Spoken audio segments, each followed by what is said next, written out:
On Friday, CNN reported that special counsel Jack Smith has decided to give some limited plea deals to at least two Republican fake electors in exchange for testimony.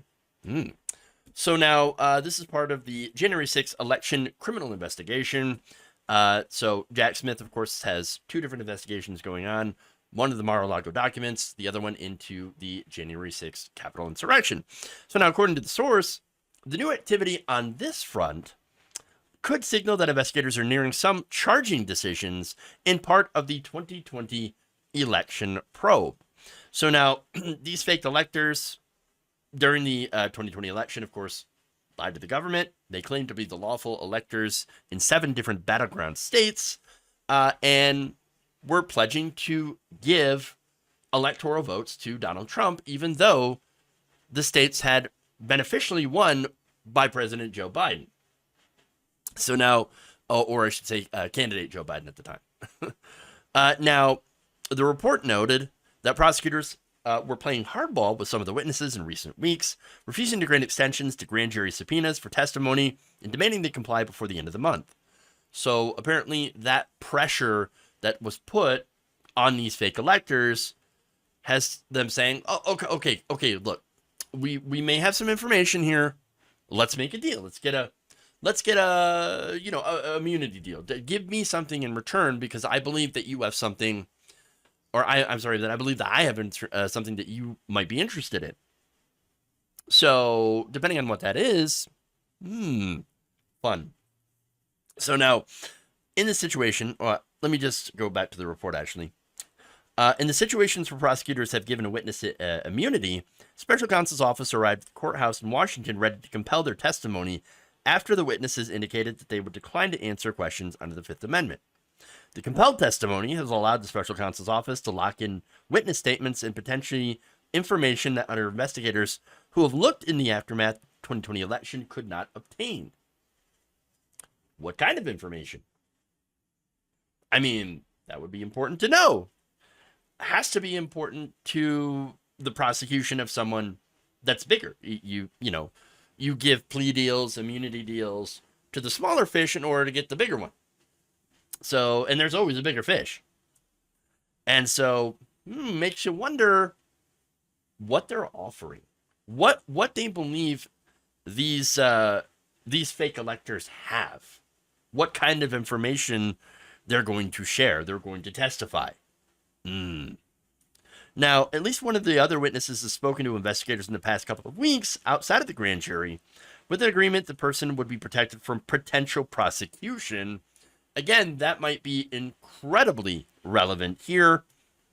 Now, look, who do I think they have information on? Personally, I think Donald Trump, but I could be wrong. This is speculation. I wouldn't be surprised, though, if they were trying to get anything on Trump's direct involvement here in the fake elector plot. One of the fake elector cases at the forefront of this investigation involves Nevada. The Republicans at the center of this effort asserted that Trump won in 7 battleground states that he had actually lost and signed documents claiming that they were the rightful electors. The 2 Nevada Trump electors that were given limited immunity, State's Republican Party Chairman Michael McDonald and another Nevada GOP official, Jim D. Graffenreid, both testified before the grand jury last week. So they've got their deals. Again, who did they get that information? Who did they get orders from? Now, this is not the only thing that the special counsel is looking into.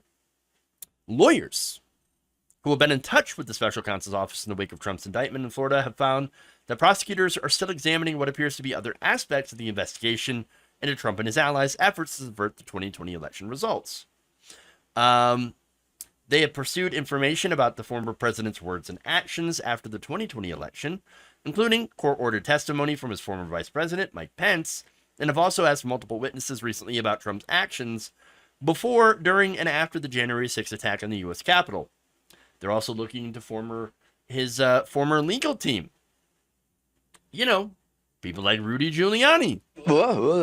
And Sidney Powell. Sidney Powell, of course, being the Kraken lady, also in Venezuela. Yeah. as well as former Justice Department appointee Jeffrey Clark, who had tried to help Trump's push to use the Department of Justice to forcibly overturn the election.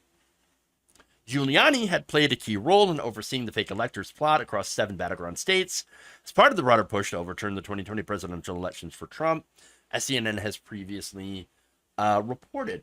So, interesting. But there's more information, and that is the monies. They're looking into the monies. Oh, finally they're looking into the monies. Prosecutors have also continued to focus on potential financial crimes and money laundering after Trump raised millions of dollars off false claims that the election was stolen. One former Trump campaign official who testified this month before the grand jury was asked about specific campaign ads and messaging produced as part of those fundraising activities, according to a source familiar with the matter.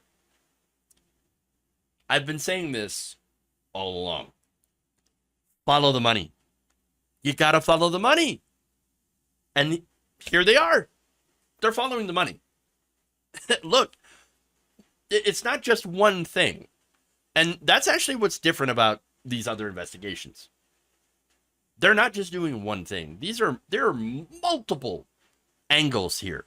There's multiple paths of attack that they are going to take, potentially. And that is, I mean, the money, the fake electors, Trump's legal team. They're handing out deals now to people involved about compelled testimony. Again, there's 7 different battleground states they're looking into. Georgia with Fani Willis. And then just all this different stuff.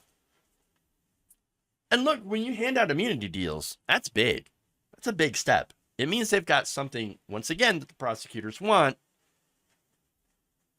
And I'm thinking the people they want the most, or person they want the most, Donald Trump.